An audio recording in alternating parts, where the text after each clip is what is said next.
আমাদের সেই পবিত্র বাইতুল মুকদ্দাস জেরুজালেম দীর্ঘ সময় ধরে অবৈধ দখলদার ইসরাইল দখল করে রেখেছে এবং মুসলমানদের উপর অকাতরে হত্যাযজ্ঞ চালিয়ে যাচ্ছে। এখন কিন্তু জাতিসংঘ কথা বলছে না, এখন কিন্তু আমেরিকা কথা বলছে না। সংগ্রামী ছাত্র জনতা, প্রিয় ঢাকাবাসী, প্রিয় দেশবাসী, আপনারা জানেন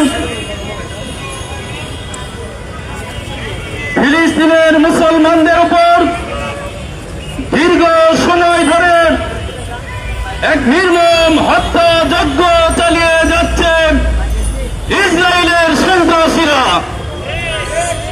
ইসলামী ছাত্র শিবির দীর্ঘ সময় ধরে অবলোকন করছেন গাজায় শিশু, নারী, বৃদ্ধ আজ কেউ নিরাপদ নয়।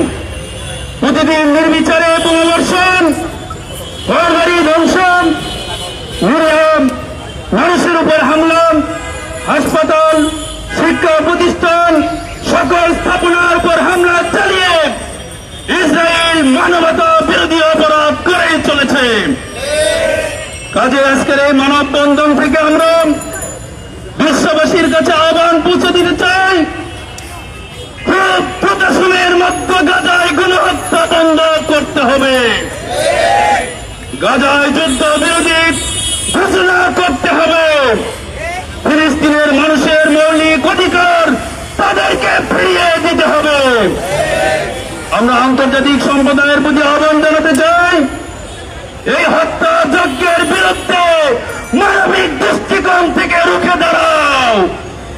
জাতিসংঘের প্রতি উদাত্ত আহ্বান জানাই, খুব দ্রুত নেতানিয়াহুর হাতকে সংযত করো, নইলে ইসলামী ছাত্র শিবির সারা বিশ্বের মুসলিম ইসরায়েলের বিরুদ্ধে দুর্বার জিহাদ গড়ে তুলতে বাধ্য হবে। আমরা দীপ্ত কণ্ঠে বলে দিতে চাই, stop genocide, save Gazan humanity.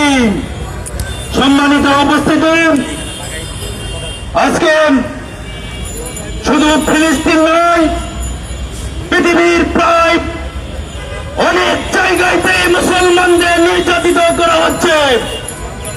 নির্যাতন, নিষ্পেষণে নির্যাতনের স্টিম রুলার চালানো হচ্ছে। কিন্তু আমরা দেখেছি অমুসলিম, খ্রিস্টান, ইহুদিদের কোন একজন মানুষের উপর আক্রমণ হলে পুরো বিশ্ব তাদের জন্য ক্ষেপে ওঠে, প্রতিবাদের কণ্ঠস্বর জেগে তোলে। কিন্তু মুসলমানদের প্রিয় ভূমি, আমাদের সেই পবিত্র বাইতুল মুকদ্দাস জেরুজালেম দীর্ঘ সময় ধরে অবৈধ দখলদার ইসরাইল দখল করে রেখেছে এবং মুসলমানদের উপর অকাতরে হত্যাযজ্ঞ চালিয়ে যাচ্ছে। এখন কিন্তু জাতিসংঘ কথা বলছে না, এখন কিন্তু আমেরিকা কথা বলছে না। সুতরাং তারা যা করছে তা কিন্তু মুসলিম বিশ্ব বিবেকটা খুব ভালো করে পর্যবেক্ষণ করছে। কাজেই আমরা ওআইসির প্রতি উদাত্ত আহ্বান জানাবো, নিজেদের অস্তিত্বের লড়াই। আজকে তারা ফিলিস্তিনকে টার্গেট করেছে, পরবর্তী টার্গেট কিন্তু পুরো বিশ্বের মুসলিম মিশনারি হতে পারে। কাজে বসে থাকার সময় নেই, প্রত্যেকের জায়গা থেকে ভয়েস রেজ